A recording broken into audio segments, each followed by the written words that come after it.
McDonald's is famous for being convenient, but it may not align with your specific nutrition goals. We're going deep into the Macca's menu in the US and the UK to see which items have the most and least fat, protein, sodium, and sugar. Please note, we are not nutritionists, nor are we claiming to be. We all know there's loads of sugar in things like the fizzy drinks or the sweets, but watch out for some other things with surprisingly high sugar content. Take the McDonald's dips, for example. A ketchup packet contains 4.7 grams of sugar.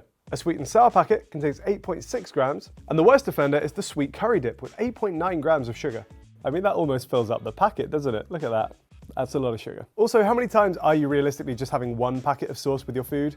I'm generally getting through at least 2 of these. Maybe not anymore. The American Heart Association says you should have no more than 36 grams a day if you're a man and 25 grams for women. Here's a few items with sugar amounts that might surprise you. The Quarter Pounder bun has 5 grams of sugar. And if you like your breakfast hotcakes, you could eat them dry, like a weirdo, but you probably have it with the syrup. And this syrup packet alone contains 33 grams of sugar. There you go.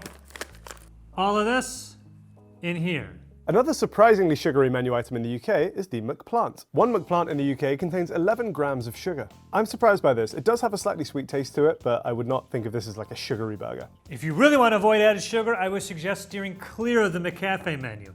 This here is the large frap, and it contains 80 grams of sugar. Oh God, oh. Man, it's like 80 grams of sugar in that sip, yuck.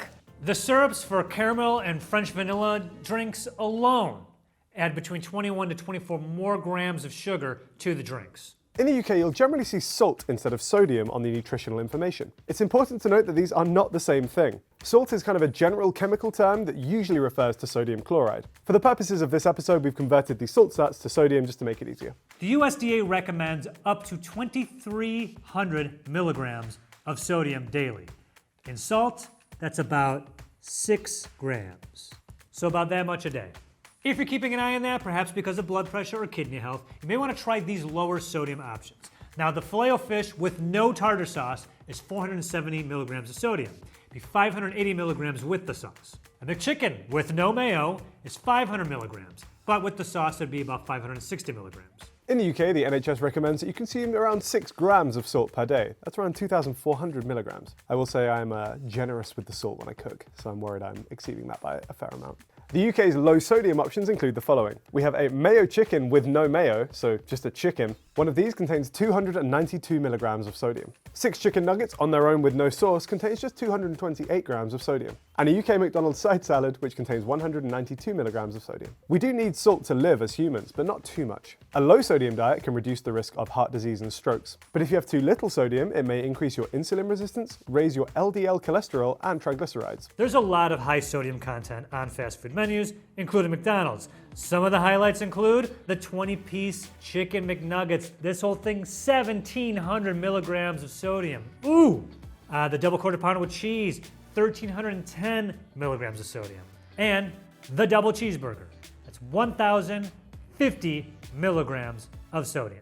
In the UK, our highest sodium items include the 9 Chicken Select Share Box, which has 2,200 milligrams of sodium, almost your entire daily allowance. From there, we move to the Triple Cheeseburger, which has 1,120 milligrams, and the Double Quarter Pounder with cheese, which also has 1,120 milligrams of sodium. A large order of fries wouldn't be too far off these, but not as bad as it would have been around 20 years ago when they had the supersize thing going on. Back in the day, you could ask for a meal supersize, which was 1 size bigger than the large, including an order of fries that was 7 ounces. The current large fry in the US is 5 ounces. If you want to reduce your sodium first thing in the morning, perhaps grab the oatmeal, which has only 150 milligrams of sodium.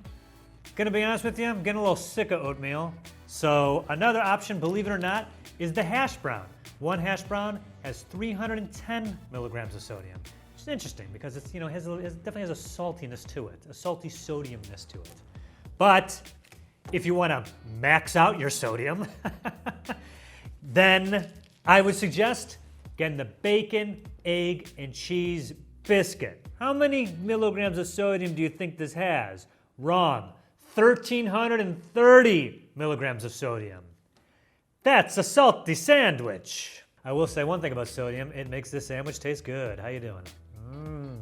In the UK, our lowest sodium breakfast by a mile is porridge. A portion of porridge has just 68 milligrams of sodium, unless maybe you're Scottish and you're adding extra salt to your porridge. The highest sodium option is actually the Mighty McMuffin with brown sauce. It's a breakfast option with egg, bacon, and sausage with cheese and brown sauce. If you're watching your sodium, then again, a small modification to make would be removing cheese. One slice of cheese in the US contains 190 milligrams of sodium, which is the same as a small portion of fries. UK cheese slices come in slightly under that at 144 milligrams. Avoid sauces like ketchup, which has 90 milligrams of sodium, tartar sauce, which has 110 milligrams of sodium, or the mayo, which has 65 milligrams of sodium. Back in 2011, McDonald's pledged to reduce the amount of sodium in its food. And it kind of worked. Over the following 4 years, they reduced sodium by an average of 15% across the menu. And in 2015, an NYC sodium label law required McDonald's to add a salt shaker icon next to menu items that contain over 2,300 milligrams of sodium. I feel like everyone's obsessed with protein at the moment. Everyone's hitting the gym. Everyone's trying to get yoked. The USDA recommends at least 0.8 grams of protein per kilogram of body weight, or 0.36 grams per pound a day. So I weigh 180 pounds and multiply that by 0.36 grams. That means I need a day at least 64.8 grams. Now, what does that look like? I got some burgers here, all right? Now 2 patties alone is 69, nice, grams, but I guess I technically don't need that much as a bare minimum, so what if I just This is 64 grams of beef. I know, beef isn't pure protein. Visually, this is just showing you roughly how much meat I should have a day that gets me to my minimum of protein. A high protein diet can reduce cravings between meals. Protein takes longer to digest than carbs and can suppress hunger hormones. Here are a few of the highest protein options at a US McDonald's. Down here, 20-piece McNuggets. This whole thing is 46 grams of protein. Quick back of the napkin math, that's 2.3 grams per nugget? Yeah? Some of you are watching this probably thinking, wait, the 20 pieces, 46, what about the 40 pieces? I have more? Technically, yes. You can get 40 pieces. I mean, they come in 10, you can get 100 pieces if you want. But we're focusing on standalone menu items for one person. In the UK, the Scientific Advisory Committee on Nutrition, or SACN, recommends that you consume 0.75 grams of protein per kilogram of your body weight every day. That's a tiny bit lower than the recommendation in the US, although in both countries those are minimum levels, so ideally you should be consuming a little more than that. On the UK McDonald's menu, here are the 3 items that contain the most protein. The 9 Chicken Select share box contains 75 grams of protein. Chicken Selects are a UK exclusive. They're basically just chicken tenders. Got a bit more going on in terms of flavour than a chicken nugget, although I do kind of just quite like the blandness of a chicken nugget sometimes. The double quarter pounder with cheese, 48 grams of protein. It doesn't always look like this, folks, with the cheese and everything sliding off, but as you can see, there we go. Two burger patties, 2 quarter pounds, so it's half a pound, right? Yep. And usually a slice of cheese in the middle. This time, Sandwich is sticking his yellow tongue out at us. Yeah. But you get the idea. Double for me, I think it's a bit of overkill, but if you're really trying to hit your protein goals, this will get you there pretty quick. In our number 2 spot, we have the double quarter pounder with cheese. One of these in the UK has 52 grams of protein. It's interesting to me that our double quarter pounder has more protein than the American one, despite them obviously being the same size. I guess our cows are even getting on the protein hype here in the UK. And next to it is a quarter pounder with cheese and bacon, or the bacon quarter pounder with cheese, I forget exactly how they name it. 36 grams of protein, so not as much as this or the nuggets, but still a good source of protein because of course it has bacon on it. If you want a lot of protein, these will get you there quicker, but it's also, to me, it just feels like it's going to be a heavier meal, which I personally am not a big fan of. In our number 3 spot is the Philly cheese stack. The Philly cheese stack has 41 grams of protein. I love this thing. It's a double burger, and in addition to the regular cheese, they also have this like liquidy cheese sauce on it too, which is absolutely amazing. This is probably like my favorite limited time burger that McDonald's have ever done. It's also great for boosting metabolism, burning fat, and increasing muscle mass. There's something very funny to me about burning fat using a McDonald's burger, but hey, can't argue with the science. One thing to be mindful of is a balanced diet and nutritional deficiencies. Even if you're eating a lot of protein, you still need to be getting your fiber, your vitamins, and you should be mindful of high levels of saturated fats. If you're focusing on protein, I would probably not fill up on these. First, of course, the fries, it's potatoes, it's salt, it's oil, I think. The protein there, the large, only 7 grams of protein. The small, 3 grams. Classic hamburger, only about 12 grams of protein. The McChicken, 14 grams of protein. And apple slices. I have 0 apple slices here because they have 0 grams of protein. They forgot it, sorry. when you think about protein, the ones with meat have a very small amount of meat. The higher protein options seem like they were heavier, fuller options. These seem like I gotta eat a bunch of these just to feel full. In the UK, you won't be getting your daily protein if you stick to these items. Small fries with 2.3 grams of protein, a mayo chicken with 12 grams of protein, and a filet of fish with just 15 grams of protein. Oddly enough, the McDonald's website labels the mayo chicken and the filet of fish as sources of protein. That's despite the fact that they have significantly less protein in them than something like the double quarter pounder, which is not labeled on the website as a source of protein. I always thought that fish was like a good source of protein, but I guess maybe it's just quite a small burger. The burger in a mayo chicken is kind of just like a big chicken nugget, and I guess now that I know that maybe a chicken select has way more protein than a chicken nugget, it's actually not the best source of protein. Depending on the McDonald's, you could go to extremes with modifications. I saw this one dude on TikTok get 6 chicken breasts, and he says it was $6, regardless of the price. That's 54 grams of protein if you're getting the patty for McChicken. Now, why chicken and not beef?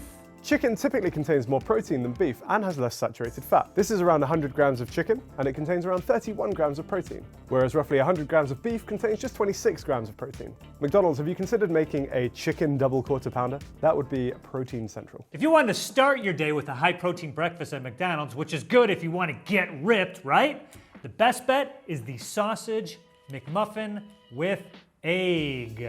All right, this has got 20 grams of protein. Something distinct tasting about the sausage patty at McDonald's that I really like. Very familiar. I don't know how they spiced it or whatever, but it's such a familiar taste, and I do enjoy it. I can see having 2 of these on my way to the gym, going to whale on my pecs, need my protein. So yeah, the least amount of protein award goes to these 2 items, the hotcakes and the hash brown. Hotcakes, only 9 grams of protein, and the hash brown only has 2.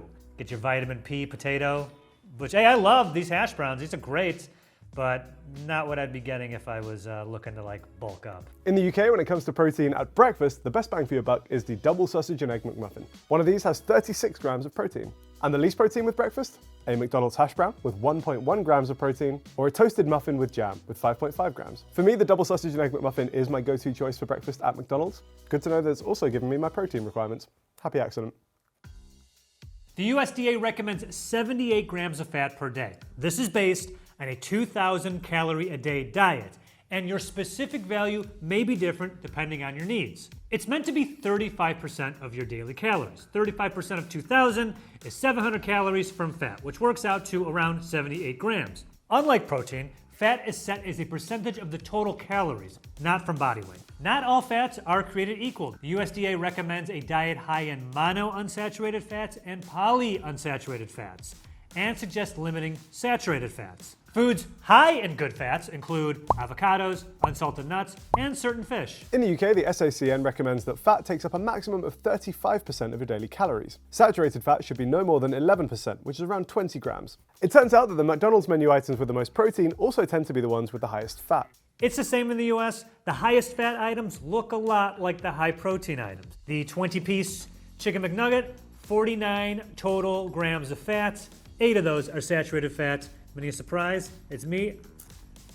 Once again, the double quarter pounder with cheese, 42 grams of total fat, 20 of these are saturated fat. Ooh, give me those delicious saturated fats.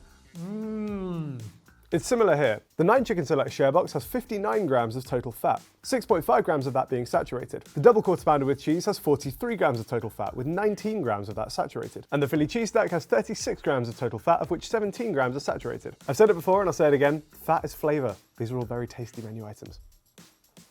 Low-fat diets started being suggested in around the 1940s to prevent heart disease in high-risk patients. But by the 1960s, it became a diet suggested to the nation as a whole. Some low-fat options on the McDonald's menu: the hamburger, 8 grams of total fat, no cheese, and no thanks. The hot caramel sundae, what's going on? This is 7 grams of fat. I'm gonna think about it.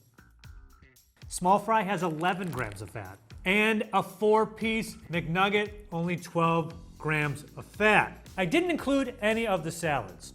That's because McDonald's in the US discontinued their salads years ago, and I bet you didn't notice. UK McDonald's still offers salads, for some reason. The crispy chicken salad has just 12 grams of total fat. It says to try the salad in the script, but I don't really want to. If you wanted a sandwich, your lowest fat option is the filet of fish. One of these in the UK has just 13 grams of fat. I did notice the filet isn't on the low fat list in the US. Our one actually has 6 grams less fat compared to the US version. The main culprit is actually the tartar sauce. The US tartar has 10 grams of fat, whereas ours has just 3.9. The UK filet also has just 2.1 grams of saturated fat compared to 4 grams in the US. Looking for a low-fat breakfast at a US McDonald's?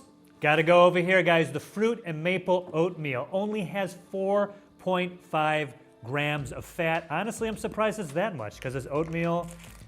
Here we get the cranberry and raisins and the diced apples. You'll be surprised to know that actually I have oatmeal for breakfast pretty regularly. The highest fat options include these two sandwiches, the sausage McMuffin with egg, saw that earlier, yes, there's a bite out of it, and the sausage biscuit with egg. This one has 31 grams of fat. The sausage biscuit has 35. I can't believe anyone is getting the biscuit sandwiches without like bacon or cheese on it. This is so dry.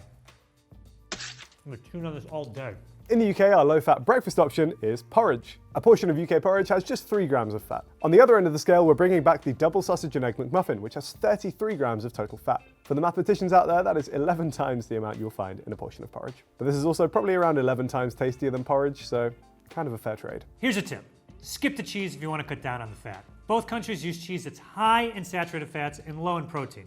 The US cheese slice has 3 grams of protein and 4 grams of fat. 2.5 of those grams are saturated fat. Let me put that in perspective. A classic American Kraft single has 3.5 grams of fat total and only 2 grams of saturated fat. But a less processed cheese, like Boar's Head American cheese, has 4.5 grams of total fat and 3 grams of saturated fat.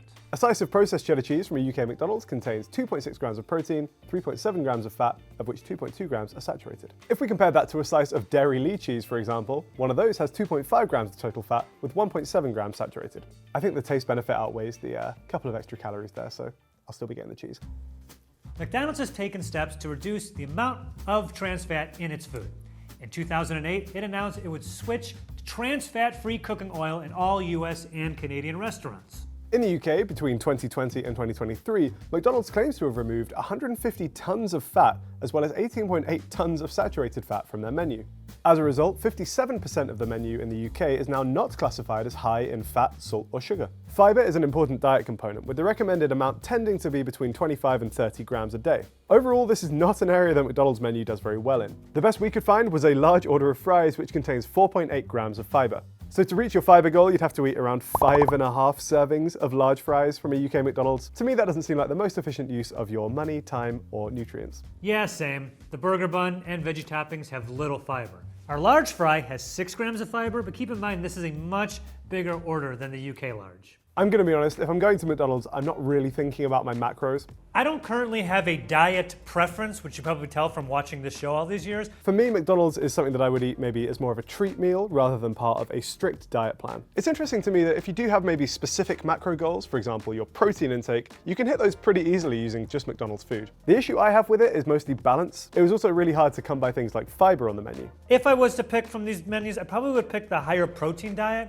I just feel like these are all fuller options, the nuggets or the burger. I'm picking the quarter pounder with cheese with bacon over the double quarter pounder because that just seems like too much. So yeah, I would probably get either a burger like this or a lot of nuggets. Maybe not 20, but I do like eating the nuggets. And I threw the fries in here because even though it doesn't really add anything, I just like the fries. Generally speaking, I think if you wanted to hit a balanced macro goal just from McDonald's, you'd have to overshoot quite significantly on 1 or 2 of those.